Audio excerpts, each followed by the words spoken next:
नमस्ते दोस्तों। आज हम बात करने वाले हैं एक कटे सिर वाले भूत के बारे में। कहने के तो यह एक आधुनिक युग की कहानी है। साल 2010 का दौर था। इंटरनेट, मोबाइल फ़ोन और शहरों में बढ़ती मॉडर्न सोच का ज़माना था। हम सब विज्ञान में विश्वास करते थे। भूत प्रेत या किसी अलौकिक शक्ति की बातें हमें अंधविश्वास लगती थी। हम हंसकर ये बातें सब टाल देते थे कि यह बात सिर्फ कहानियों और फिल्मों तक सीमित होती होगी। मैं भी उन्हीं लोगों में से एक था। मेरी परवरिश शहर में हुई थी और मैं पूरी तरह से वैज्ञानिक सोच रखने वाला इंसान था। मुझे हमेशा लगता था कि अंधविश्वास में जीने वाले लोग बस डरपोक होते हैं। मगर वो कहते हैं ना कि कुछ चीज़ें किताबों में नहीं मिलती। यह बात मुझे एक उस हादसे के बाद समझ आई। उस साल जून की गर्मी असहनीय थी। शहर में पारा 46 डिग्री तक पहुंच चुका था। लू के थपेड़े हर किसी को बेहाल कर रहे थे। ऐसे में पापा ने तय किया कि कुछ दिन गांव में यानी मेरे ननिहाल में रह आए। मेरे लिए ननिहाल हमेशा से खुशहाल जगह रही थी। बचपन में जब भी वहां जाता, खेतों में खेलता, तालाब में नहाता और रात को ठंडी छत पर सोते हुए तारे गिनता। लेकिन इस बार की यात्रा वैसी नहीं रही। गांव पहुंचने के बाद महसूस हुआ कि यहाँ का माहौल कुछ बदला हुआ था। गांव के लोग पहले जैसे खुश मिजाज नहीं थे। सबके चेहरों पर एक अजीब सा डर था। नानी के घर पहुंचते ही मैंने देखा कि दरवाजे जल्द बंद कर दिए जाते थे। रात को लोग जल्द ही सो जाते थे और बाहर निकलने से घबराते थे। शाम को माँ ने मुझे बताया कि गांव में अफवाह है कि रात में एक कटे सिर वाला आदमी दिखाई देता है। लोग कहते थे कि वह नहर के किनारे घूमता है और जिसे भी दिखता है उसकी तबीयत बिगड़ जाती है। मैंने इस पर ठहाका लगाया, माँ, ये सब अंधविश्वास है। भला कोई कटा सिर वाला आदमी जिंदा कैसे हो सकता है? माँ बस हल्की सी मुस्कुराहट दी।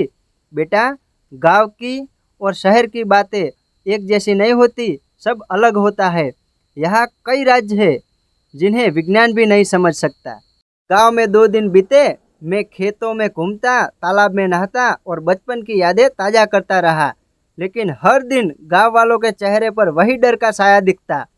एक शाम को मैंने कुछ युवकों को आपस में बातें करते सुना। कल रात भैया लाल ने देखा कि उस कटे सिर वाले को। बोला, वो नहर के पास खड़ा था। सर नहीं था पर उसकी आंखें चमक रही थी। दूसरे ने कहा, हाँ भाई, मैंने भी सुना है, कहते हैं वो किसी से बातें भी करता है। उनकी बातें सुनकर मैंने सोचा कि गांव वालों का यह डर हमें दूर करना है। ये बस एक अफवाह है। मैंने ठान लिया कि यह सच का पता मुझे लगाना है। तीसरे दिन दोपहर का वक्त था। धूप तप रही थी मगर मैं घर से निकल पड़ा। सोचा नहर के किनारे बैठकर ठंडी हवा का मजा लूंगा। गांव में दोपहर के समय सब सो जाते हैं। चारों तरफ सन्नाटा पसर जाता है। मैं नहर के किनारे जा बैठा। पानी का कल कल बहाव सुनाई दे रहा था। ठंडी हवा के झोंके मेरे चेहरे से टकराए। पेड़ों की छांव में बैठते बैठते मुझे हल्की सी नींद आने लगी। इसी बीच किसी ने धीरे से मेरा नाम पुकारा, अरे बेटा, यहाँ अकेले क्यों बैठा है? मैंने आंखें खोली तो देखा एक आदमी मेरे पास बैठा था। उसका चेहरा नीचे झुका था। वह सामान्य सा लग रहा था लेकिन उसकी आवाज़ में भारी सा और धीमी आवाज़ थी। मैं आधी नींद में उससे बात करने लगा।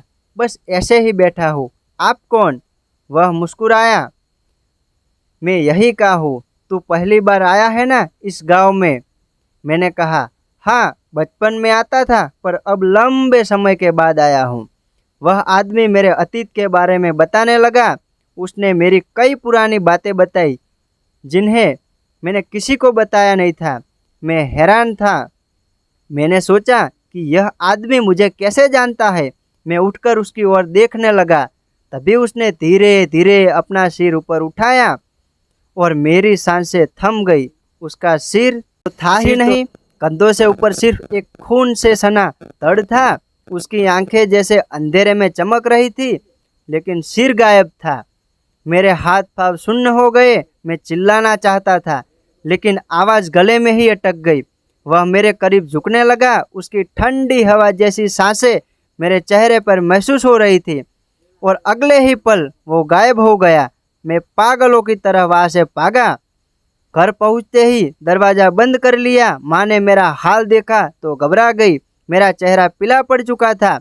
रात तक मेरी तबीयत बिगड़ गई। तेज बुखार चढ़ गया। मैं बिस्तर पर पड़ा रहा और बार बार वही दृश्य मेरी आंखों के सामने आता।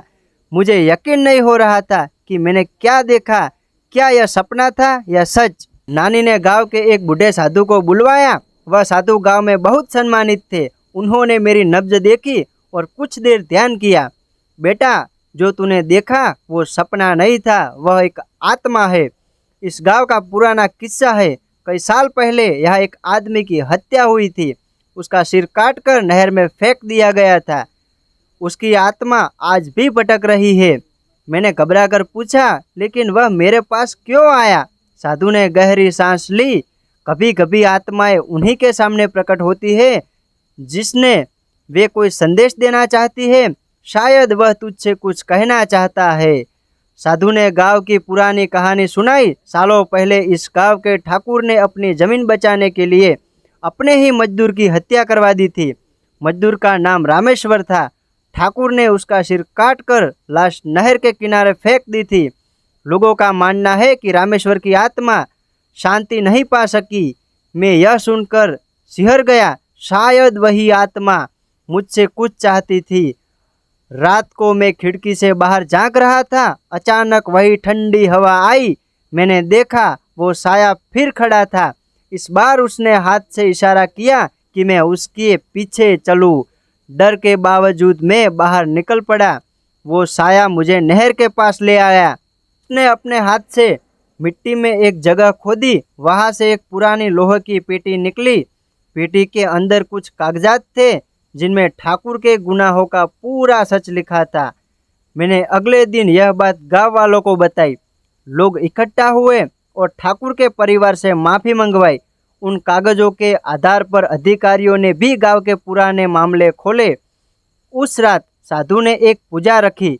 जब मंत्रोच्चार शुरू हुआ, मैंने देखा कि वही साया सामने खड़ा है।